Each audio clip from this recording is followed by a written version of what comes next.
Hello everyone, welcome to Teja academy. So guys, మన ఛానల్లో ఉన్నటువంటి సబ్స్క్రైబర్స్ అందరికీ కూడా గుడ్ న్యూస్ అండి. తెలంగాణ హైకోర్టు నుండి మనకు డిస్ట్రిక్ట్ కోర్టు ఉద్యోగాలకు సంబంధించి నోటిఫికేషన్ విడుదల కావడం జరిగింది. 800కు పైగా ఖాళీలు అయితే ఉన్నాయి. So with in span of 1 ఇయర్లోనే మరొక కొత్త నోటిఫికేషన్ అయితే రావడంతో నిరుద్యోగుల్లో మరి ఉత్సాహం అయితే నెలకొంది. మరి మన యాప్ తరపున మరి అందరికీ అందుబాటులో ఉండాలనే ఉద్దేశంతో రిపబ్లిక్ డే ఆఫర్గా మరి 2000 కోర్స్ని కేవలం రూ. 499కే 1 ఇయర్ వ్యాలిడిటీతో ఇస్తున్నామండి. ఓకేనా? కేవలం మొదటి 100 మందికి మాత్రమే ఈ ఆఫర్ ఉంటుందండి. సో ఫుల్ కోర్స్ ఇది 1000+ క్లాసెస్ ఉంటాయి, టెస్ట్ సిరీస్ ఉంటుంది, పీడిఎఫ్ మెటీరియల్ ఉంటుంది. అంతేకాకుండా రిపబ్లిక్ డే ఆఫర్లో గనక మీరు కోర్స్ తీసుకున్నట్లయితే టాప్ 25 గ్రాండ్ టెస్టులు కూడా అప్డేట్ చేయడము జరుగుతుంది యాజ్ పర్ సిలబస్. ఓకేనా? మరి కోర్స్ ఏ విధంగా తీసుకోవాలి? మన యాప్ పేరు ఆర్కే ట్యూటోరియల్, లింక్ వీడియో డిస్క్రిప్షన్లో ఉంటుంది. అందరూ డౌన్లోడ్ చేసుకొని సో స్టోర్ ఆప్షన్లో కోర్స్ ఉంటుంది, పర్చేజ్ చేయండి. జస్ట్ 499 మాత్రమే. క్లాసెస్ చాలా బాగుంటాయండి. హైదరాబాద్లోనే టాప్ ఫ్యాకల్టీ చేత క్లాసెస్ చెప్పించాము. లాస్ట్ టైం చాలామందికి మన యాప్ ద్వారా ఉద్యోగాలు కూడా రావడము జరిగింది. ఓకేనా? All the best. Thank you.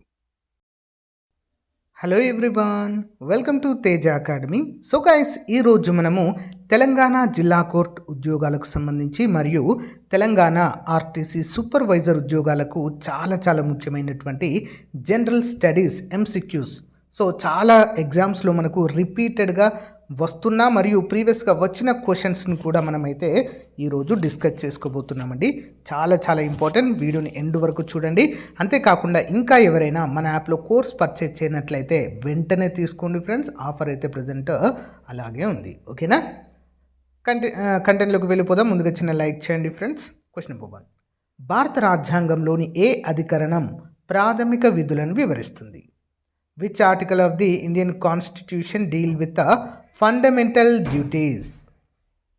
Answer option C అండి, ఆర్టికల్ 51A అండి. Okay, 51A. 1976లో 42వ రాజ్యాంగ సవరణ ద్వారా పౌరుల ప్రాథమిక విధులను రాజ్యాంగంలో చేర్చడము జరిగింది. ఇంపార్టెంట్. సో మరి ఇది స్వరణ్ సింగ్ అనేటువంటి కమిటీ ఆధారంగా వీటిని భారత రాజ్యాంగంలో చేర్చడం జరిగిందండి. చాలా ఇంపార్టెంట్ క్వశ్చన్. Okay, next. భారతదేశంలో ప్రవహించే ఏ నదిని వృద్ధ గంగా అని పిలుస్తారు? Which river in India is known as a వృద్ధ గంగా? ఏంటది? Option A Godavari. గోదావరి నదిని దాని పొడవు మరియు ప్రాముఖ్యత దృష్ట్యా దక్షిణ గంగా లేదా వృద్ధ గంగా అనేటువంటి పేరుతో పిలవడం జరుగుతుంది. నెక్స్ట్, సత్యమేవ జయతే అనే పదము ఏ ఉపనిషత్తు నుండి తీసుకునబడింది? From which Upanishad is the phrase Satyameva Jayate taken? ఎక్కడి నుంచి తీసుకున్నామండి? ఆప్షన్ బి, ముండకోపనిషత్తు నుంచి తీసుకున్నాం. మన జాతీయ చిహ్నంపై ఉండే సత్యమేవ జయతే అనే వాక్యము ముండకోపనిషత్తు నుంచి అయితే తీసుకోవడము జరిగింది. ఇంపార్టెంట్ క్వశ్చన్ అండి ఇది. ఓకేనా? నెక్స్ట్, బ్రహ్మ సమాజాన్ని ఎవరు స్థాపించారు? Who was the founder of Brahmo Samaj? ఎవరండి? Raja Rammohan Roy. Option C.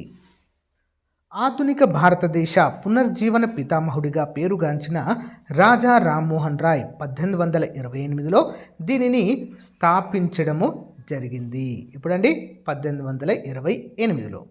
Okay, పునర్జీవన పితామహుడు అండి వీరు. నెక్స్ట్, రక్తం గడ్డగట్టడానికి ఏ విటమిన్ అవసరం? Which vitamin is essential for blood clotting? ఏది అవసరం అండి? ఆప్షన్ డి, విటమిన్ డి అనేది చాలా అవసరము. గాయాలైనప్పుడు రక్తం త్వరగా గడ్డగట్టడానికి విటమిన్ కే తోడ్పడుతుంది. దీన్నే మనము ఫిలోక్వెనిన్ అనేటువంటి పేరుతో కూడా పిలుస్తాము. విటమిన్ కేని. Vitamin K is the right answer అండి, డి కాదు. రక్తం గడ్డగట్టడానికి అవసరమైనది ఏంటి? Vitamin K. Option D is the right answer. దీన్ని ఫిలోక్వెనిన్ అంటాము. నెక్స్ట్, భారతదేశ నైటింగేల్ అని ఎవరిని పిలుస్తారు? Who is known as the nightingale of India? ఏంటది? Option C, Sarojini Naidu garu. సరోజిని నాయుడు తన కవిత్వం మరియు స్వాతంత్ర పోరాటంలో పాత్రకు గాను ఈ బిరుదు పొందడము జరిగింది. ఓకేనా, భారతదేశ మొట్టమొదటి మహిళ గవర్నర్గా వీరైతే పనిచేయడం జరిగింది. Okay, next one. లిగ్నైట్ అనేది దేనిలో ఒక భాగం? Lignite is a type of ఏంటండి? ఆప్షన్ బి బొగ్గు అండి. ఇది బొగ్గు రకము. బొగ్గులో పిచ్, లిగ్నైట్, బుటుమినస్ మరియు ఆంథ్రాసైట్ అనే రకాలు ఉన్నాయి. లిగ్నైట్ను బ్రౌన్ కోల్ అని కూడా పిలుస్తారు. ఏం కోల్ అండి? బ్రౌన్ కోల్ అనే పేరుతో పిలుస్తారు. చాలాసార్లు అడిగినటువంటి క్వశ్చన్ అండి ఇది. Okay, next. ఆపరేషన్ ఫ్లడ్ దేనికి సంబంధించింది? Operation flood is related to ఏంటది? ఆప్షన్ సి పాల ఉత్పత్తి, మిల్క్ ప్రొడక్షన్. భారతదేశంలో పాల ఉత్పత్తిని పెంచడానికి చేపట్టిన శ్వేత విప్లవాన్ని ఆపరేషన్ ఫ్లడ్ అంటారు. ఇది ఎప్పుడు ప్రారంభించారండి? 1970లో డాక్టర్ వర్గీస్ కురియన్. ఓకేనా, ఫాదర్ ఆఫ్ ఫ్లడ్ రెవల్యూషన్ ఎవరండి? డాక్టర్ వర్గీస్ కురియన్ 1970లో దీన్ని ప్రారంభించడము జరిగింది. నెక్స్ట్, భారత రాజ్యాంగ పరిషత్ ముసాయిదా కమిటీ అధ్యక్షులు ఎవరు? Who is the chairman of the drafting committee of Indian Constituent Assembly? ఎవరండి? డాక్టర్ బిఆర్ అంబేద్కర్ గారు. ముసాయిదా కమిటీ అన్న డ్రాఫ్టింగ్ అన్న ఒకటే. ఓకే, రాజ్యాంగ రచనలో కీలకమైన ముసాయిదా కమిటీకి అంబేద్కర్ గారు నేతృత్వం వహించడము జరిగింది. ఇంపార్టెంట్ క్వశ్చన్ అండి. అందుకే వీరిని ఫాదర్ ఆఫ్ ది ఇండియన్ కాన్స్టిట్యూషన్గా మనము పిలుస్తాము. నెక్స్ట్, నాగార్జున సాగర్ ప్రాజెక్ట్ ఏ నదిపైన నిర్మించబడింది? On which river is the Nagarjuna Sagar project built? ఎక్కడండి? దేనిపైన? కృష్ణా నది పైన. ఓకే, కృష్ణ. నల్గొండ తెలంగాణ మరియు పల్నాడు ఆంధ్రప్రదేశ్ జిల్లాల సరిహద్దులో కృష్ణా నదిపై ఈ డ్యామ్ ఉంది. ఓకేనా, ఇంపార్టెంట్. నెక్స్ట్ వన్ చూద్దాం. మన వాతావరణంలో అత్యధికంగా ఉండే వాయువు ఏది? Which is the most abundant gas in our atmosphere? మన వాతావరణంలో అత్యధికంగా ఉండే వాయువు ఏంటండి? నైట్రోజన్. ఓకేనా, ఆప్షన్ సి నైట్రోజన్. వాతావరణంలో సుమారు 78% నైట్రోజన్ మరియు 21% ఆక్సిజన్ ఉంటుంది. Okay, next one. గాంధీజీ ఎవరిని తన రాజకీయ గురువుగా భావించేవారు? Whom did Gandhiji considered is a political guru? ఎవరినండి? Option B Gopalakrishna Gokhale. Okay, Gopalakrishna Gokhale is the right answer. Gandhiji దక్షిణాఫ్రికా నుంచి తిరిగి వచ్చాక గోపాలకృష్ణ గోఖలే సలహా మేరకే దేశమంతా పర్యటించడం జరిగింది. Next one. ఎయిడ్స్ వ్యాధి దేనివల్ల వస్తుంది? AIDS is a caused by ఏంటది? వైరస్. ఓకేనా, వైరస్. హెచ్ఐవి వైరస్ వల్ల అయితే ఇది వస్తుందండి. ఓకేనా, ఇదొక క్రానిక్ పొటెన్షియలీ లైఫ్ థ్రెటనింగ్ కండిషన్గా దీన్ని అయితే చెప్పుకోవచ్చు. Acquired immuno syndrome. Okay, human. Next one. Lok Sabha సభ్యుని పదవి కాలం ఎన్ని సంవత్సరాలు? What is the term of a member of Lok Sabha? ఎన్ని? 5 సంవత్సరాలు. ఓకేనా, రాజ్యసభ అయితే 6 సంవత్సరాలు ఉంటుందండి, లోక్సభకు 5 మాత్రమే. రామ్సర్ కన్వెన్షన్ దేనికి సంబంధించింది? The Ramsar convention is related to ఏంటి? ఆప్షన్ బి చిత్తడి నేలల సంరక్షణ, వెట్లాండ్ కన్జర్వేషన్కి సంబంధించింది. ప్రపంచవ్యాప్తంగా చిత్తడి నేలలను రక్షించడానికి 1971లో ఇరాన్లోని రామ్సర్లో ఈ ఒప్పందము జరిగింది. ఇరాన్లోని రామ్సర్, అందుకే దీన్ని మనము అన్నిటిని కూడా రామ్సర్ సైట్స్ అనేటువంటి పేరుతో, అంతేకాకుండా రామ్సర్ కన్వెన్షన్ అనే పేరుతో పిలుస్తాము. నెక్స్ట్, భారత మొదటి రాష్ట్రపతి ఎవరు? Who was the first president of India? ఎవరండి? Babu Rajendra Prasad. He is belongs to Bihar అండి, బీహార్కు చెందిన వ్యక్తి. రాజేంద్ర ప్రసాద్ గారు వరుసగా 2 సార్లు 1950 నుండి 62 వరకు రాష్ట్రపతిగా పనిచేసిన ఏకైక వ్యక్తి. ఓకేనా, రాష్ట్రపతిగా వీరు మాత్రమే 2 సార్లు పనిచేశారండి. ఆ తర్వాత ఏమైంది? అసలు యాక్చువల్గా మన రాజ్యాంగంలో రాష్ట్రపతి ఎన్నిసార్లు పోటీ చేయొచ్చు, ఎన్నిసార్లు పదవి స్వీకరించవచ్చు అనేది ఎక్కడా కూడా లేదు. మరి ఎందుకు చేయట్లేదు ఎవరు అంటే కేవలం రాజేంద్ర ప్రసాద్ గారు మాత్రమే 2 సార్లు ఎన్నికయ్యారు. మిగతా వారు ఏం చేస్తున్నారంటే ఒక్కసారి రాష్ట్రపతి అయిన తర్వాత మళ్ళీ పోటీ చేయకూడదు అనేటువంటి ఒక సాంప్రదాయము మారిపోయింది. ఓకేనా, అప్పటి నుంచి గమనించాలి. నెక్స్ట్, పాలలో ఉండే ఆమ్లం ఏది? Which acid is present in milk? Lactic acid. Okay, lactic ఆమ్లము. పాలలో ఉండేది లాక్టో చక్కెరను లాక్టోబాసిల్లస్ బ్యాక్టీరియా లాక్టిక్ ఆమ్లంగా మారుస్తుంది. పాలలోని చక్కెర ఏంటండి? లాక్టోజ్. ఓకేనా, అత్యంత తక్కువ చక్కెర శాతం ఉండేది లాక్టోజ్ అండి. అత్యధికంగా చక్కెర ఉండేది దేంట్లో? Fructose. Okay, Jallianwala Bagh దురంతం ఎప్పుడు జరిగింది? When did the Jallianwala Bagh massacre take place? Option B 13 April 1919. పంజాబ్లోని అమృత్సర్లో జనరల్ డయ్యర్ నిరాయుధులైనటువంటి ప్రజలపై కాల్పులకు ఆదేశించడము జరిగింది. ఇంపార్టెంట్ క్వశ్చన్ అండి. నెక్స్ట్, భూమికి అత్యంత సమీపంలో ఉన్న పొర ఏది? Which is the closest layer of the atmosphere to earth? ఏంటండి, ఏది దగ్గరగా ఉంటుంది మనకి? ట్రోఫో ఆవరణము. వాతావరణంలోని మార్పులన్నీ అంటే వర్షము, మేఘాలు ఈ పొరలోనే సంభవిస్తాయండి. ఓకేనా, సో మొత్తం 75% అట్మాస్ఫియర్ మాస్ అంతా కూడా ఈ పొరలోనే ఉంటుంది. నెక్స్ట్, సమానత్వపు హక్కు గురించి రాజ్యాంగంలోని ఏ అధికరణలు తెలుపుతాయి? Which articles of the constitution deals with the right to equality? Article 14 to 18 అండి. ప్రాథమిక హక్కులు భారత రాజ్యాంగంలోని 3వ భాగంలో ఉంటాయి. ఓకేనా, మరి 14 నుంచి 18 వరకు అసమానత్వపు హక్కులను గురించి తెలియజేస్తాయి. కుల, మత, లింగ వివక్ష లేకుండా అందరూ సమానమని ఈ ఆర్టికల్స్ తెలుపుతాయి. Next, silicon valley of India అనే నగరాన్ని పిలుస్తారు? Which city is known as the silicon valley of India? Bengaluru. IT రంగంలో అగ్రగామిగా ఉన్నందుకు బెంగళూరుకు ఈ పేరు రావడం అయితే జరిగింది. నెక్స్ట్, క్విట్ ఇండియా ఉద్యమం ఏ సంవత్సరంలో ప్రారంభమైంది? In which year did the quit India movement start? ఇప్పుడు 1942 ఆగస్ట్ అండి. ఓకేనా, బాంబేలో జరిగిన సమావేశంలో గాంధీజీ డూ ఆర్ డై నినాదంతో ఈ ఉద్యమాన్ని ప్రారంభించారు. The movement was a call for immediate independence launched by Mahatma Gandhi in August 1942. దీనిలోనే మరి జాతీయ నాయకులందరినీ కూడా తీసుకెళ్ళి జైల్లో వేయడం అయితే జరుగుతుందండి. మరి అప్పుడు ఎలా ఈ ఉద్యమాన్ని ముందుండి నడిపిన వారెవరు?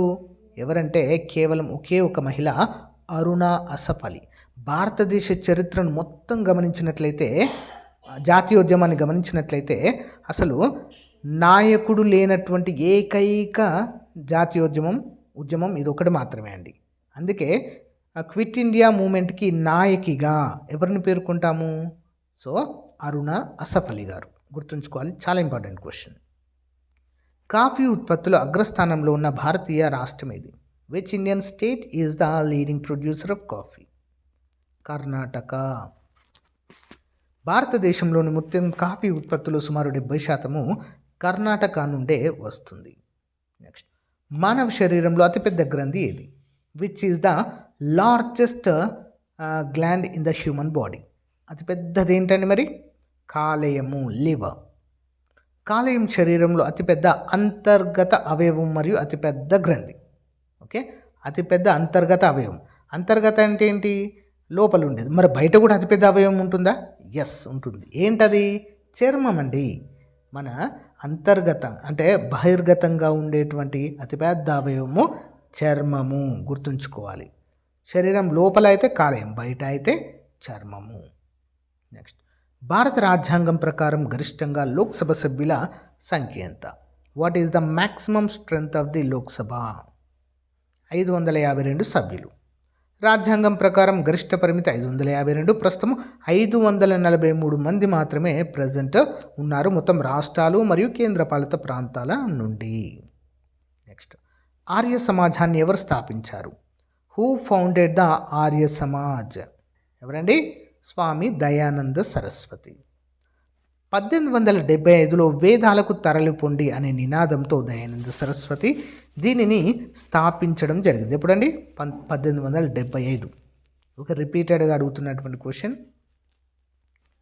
ప్రపంచంలో ఎత్తైన శిఖరం ఏది? Which is the highest peak in the world? Answer mount Everest. Okay, మన భారతదేశంలో అత్యంత ఎత్తైనది ఏంటండి? యాక్చువల్గా అయితే కాంచనగంగా అని చెప్తుంటారు, కానీ K2 శిఖరం కూడా మనదే.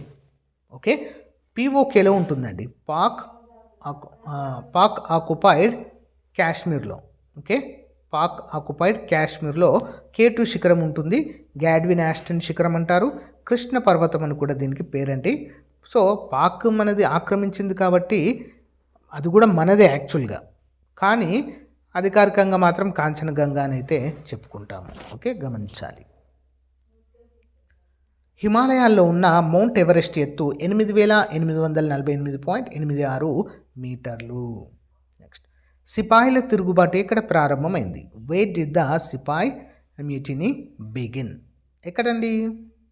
మీరట్, ఉత్తరప్రదేశ్లో. ఓకే, 1857 మే 10న మీరట్లో సిపాయిలు బ్రిటిష్ అధికారులపై తిరుగుబాటు చేయడం జరిగింది. ఎందుకండి? సో సైన్యంలో బ్రిటిష్ వారు ఉండేవారు, మన వారు కూడా ఉండేవారు సైనికులు. కానీ బ్రిటిష్ వారికి ఇచ్చేటువంటి ట్రీట్మెంట్ వేరేగా ఉండేది. మన భారతీయులను చాలా చిన్న చూపు చూస్తూ అణచివేత ధోరణికైతే చూసేవారండి. అంతేకాకుండా ముస్లింలకు అత్యంత అసహ్యంగా పరిగణించే పంది కొవ్వును బుల్లెట్లకు పూసేవారు. దాంతోపాటుగా హిందువులకు పవిత్రమైనటువంటి ఆవు కొవ్వును బుల్లెట్లకు పూయడంతో మరి మన భారతీయ సైనికుల మనోభావాలు దెబ్బతినడంతో దీన్ని ప్రారంభించారు. 1857 తిరుగుబాటు. ఇది యాక్చువల్గా ఇది ఒక సైనిక తిరుగుబాటుగా ప్రారంభమై కాలక్రమేణా ఇది ఒక జాతీయోద్యమంగా మారిందండి. దేశవ్యాప్తంగా వ్యాపించడం అయితే మనము చూడవచ్చు. ఓకే, నెక్స్ట్, పెన్సిలిన్ను కనుగొన్న శాస్త్రవేత్త ఎవరు? Who discovered penicillin? ఎవరండి? Alexander Fleming. 1928లో అలెగ్జాండర్ ఫ్లెమింగ్ ప్రపంచంలోని మొదటి యాంటీబయాటిక్ అయిన పెన్సిలిన్ను కనుగొనడం జరిగింది. నెక్స్ట్, భారత రాజ్యాంగంలో ఏ షెడ్యూల్లో భాషల గురించి తెలుపుతుంది? Which schedule of Indian constitution deal with languages? 8వ షెడ్యూల్. ఈ షెడ్యూల్లో ప్రస్తుతం 22 అధికార భాషలు ఉన్నాయండి. ఎన్ని ఉన్నాయండి? ప్రజెంట్ భారతదేశంలో 22 అధికార భాషలు ఉన్నాయి. నెక్స్ట్, దూరదృష్టి నివారణకు ఏ కటకాన్ని ఉపయోగిస్తారు? Which lens is used to correct hypermetropia? ఏంటి? కాన్వెక్స్ లెన్స్, కుంభాకార కటకాలు. కుంభాకార కటకాన్ని ఉపయోగించి ప్రతిబింబాన్ని రెటీనాపై పడేలా చేస్తారు. నెక్స్ట్ వన్, హైదరాబాద్ ఏ నది ఒడ్డున ఉంది? On the bank of which river is Hyderabad situated? Musi నది తీరాన. హైదరాబాద్ నగరం మూసీ నది ఒడ్డున కులీ కుతుబ్ షాచే నిర్మించబడింది.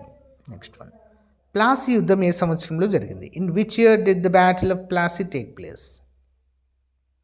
1757 జూన్లో జరిగిందండి ప్లాసీ. ఓకే, బ్రిటిష్ వారికి మరియు బెంగాల్ నవాబు సిరాజుద్దౌలకు మధ్య ఈ యుద్ధము జరిగింది. నెక్స్ట్, నీతి ఆయోగ్ అధ్యక్షుడిగా ఎవరుంటారు? Who is the chairperson of నీతి ఆయోగ్? ఎవరండి? ప్రధానమంత్రి, ప్రైమ్ మినిస్టర్ ఆఫ్ ఇండియా. పదవి రీత్యా ప్రధానమంత్రి నీతి ఆయోగ్కు అధ్యక్షుడిగా వ్యవహరిస్తారు. నెక్స్ట్, ఎముకలు మరియు దంతాలలో ఉండే ముఖ్యమైన మూలకం ఏది? Which is the important element present in bones and teeth? Answer calcium. ఎముకల దృఢత్వానికి కాల్షియం మరియు ఫాస్ఫరస్ చాలా అవసరం. నెక్స్ట్, భారతదేశం మొదటి వైస్రాయ్ ఎవరు? Who was the first viceroy of India? ఎవరండి? Lord Canning. 1858లో ఈస్ట్ ఇండియా కంపెనీ పాలన ముగిశాక లార్డ్ కానింగ్ మొదటి వైస్రాయ్ అవ్వడము జరిగింది. నెక్స్ట్, భారత జాతీయ చిహ్నం దేని నుంచి గ్రహించబడింది? The national emblem of India is taken from Sarnath lion capital. సారనాథ్లోని అశోక స్తంభము నుంచి మనము దీన్ని తీసుకున్నాము. సారనాథ్లోని అశోక స్తంభంపై ఉన్న 4 సింహాల గుర్తును జాతీయ చిహ్నంగా స్వీకరించడం జరిగింది. నెక్స్ట్, వాతావరణ పీడనాన్ని కొలిచే పరికరం ఏది? Which instrument is used to measure atmospheric pressure? బారోమీటర్లోని రీడింగ్ తగ్గుదల తుఫాన్లను సూచిస్తుంది. Okay, next, grand old man of India అని ఎవరిని పిలుస్తారు?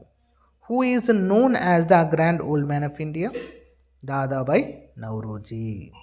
దాదాబాయ్ నౌరోజీ బ్రిటిష్ పార్లమెంట్కి ఎన్నికైన మొట్టమొదటి వ్యక్తి అండి వీరు. ఓకే, గుర్తుంచుకోవాలి. తెలంగాణ రాష్ట్ర అధికార పక్షి ఏంటి? Which is the official state bird of Telangana?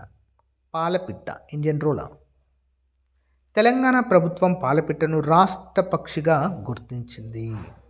Next, సూర్యుని నుండి భూమికి ఉష్ణం ఏ పద్ధతి ద్వారా చేరుతుంది? How does heat from the sun reach the earth? Answer option C, radiation, ఉష్ణ వికిరణము. మరి సూర్యుని కిరణాలు భూమిపై పడడానికి 8 నిమిషాల సమయం అయితే పడుతుంది. ఓకే, నెక్స్ట్, సైమన్ కమిషన్ భారతదేశానికి ఇప్పుడు వచ్చింది. When did the Simon commission arrive in India? ఏంటి? 1928. ఈ కమిషన్ వేసింది 1927. మరి దానిపైన ప్రజాభిప్రాయ సేకరణ తెలుసుకోవడానికి భారతదేశానికి 1928 ఫిబ్రవరిలో రావడం జరిగింది. దీనికి వ్యతిరేకంగా ఇందులో ఒక్క భారతీయుడు కూడా లేకపోవడంతో సైమన్ గో బ్యాక్ అంటూ ప్రజలు నిరసన తెలపడం జరిగింది. ఓకే, 1919 మాంటెక్ చెమ్స్ఫర్డ్ సంస్కరణలపైన మరి ఇది వేయడం జరిగింది. భారతదేశంలో అతిపెద్ద బొగ్గు నిల్వలు ఏ రాష్ట్రంలో ఉన్నాయి? Which state has the largest coal reserves in India? Jharkhand రాష్ట్రం దేశంలోని అత్యధిక బొగ్గు నిల్వలను కలిగి ఉంది. నెక్స్ట్, పంచాయతీరాజ్ దినోత్సవాన్ని ఎప్పుడు జరుపుకుంటారు? When is the national Panchayati Raj day celebrated? April 24. 1993 April 24న 73వ రాజ్యాంగ సవరణ అమలులోకి వచ్చిన సందర్భంగా ఈ రోజు మనము జరుపుకుంటాము. నెక్స్ట్, రక్తం ఎరుపు రంగులో ఉండడానికి గల కారణం ఏంటి? What is responsible for the red colour of blood? ఏంటండి? హీమోగ్లోబిన్ అనే ప్రోటీన్. ఓకే, ఎర్ర రక్త కణాలలో ఉండే హీమోగ్లోబిన్ అనే ప్రోటీన్ రక్తాన్ని ఎరుపు రంగులో ఉంచుతుంది.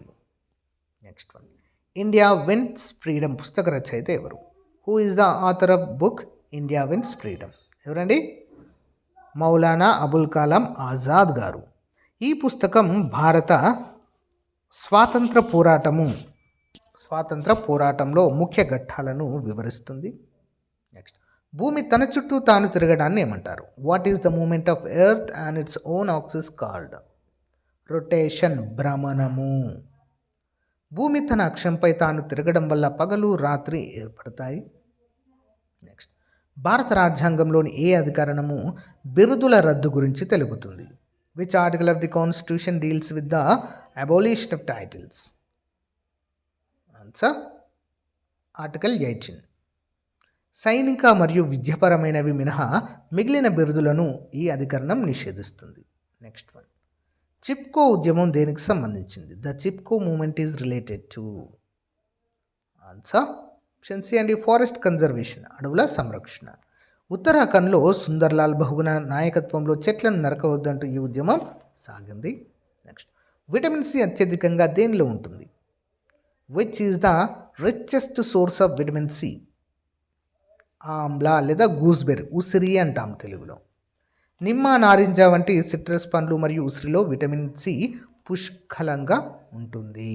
సో గాయస్, ఇది రోజుకు సంబంధించిన మోస్ట్ ఇంపార్టెంట్ జీకే క్లాస్ అండి. ప్రతిరోజు ఒక క్లాస్తో మీ ముందుకు వస్తాను. తప్పకుండా ప్రతి ఒక్కరు ఫాలో అవ్వండి. ఓకేనా? ఇంకా ఎవరైనా మన యాప్లో కోర్స్ పర్చేజ్ చేయనట్లయితే వెంటనే తీసుకోండి. ఓకేనా? All the best. Thank you.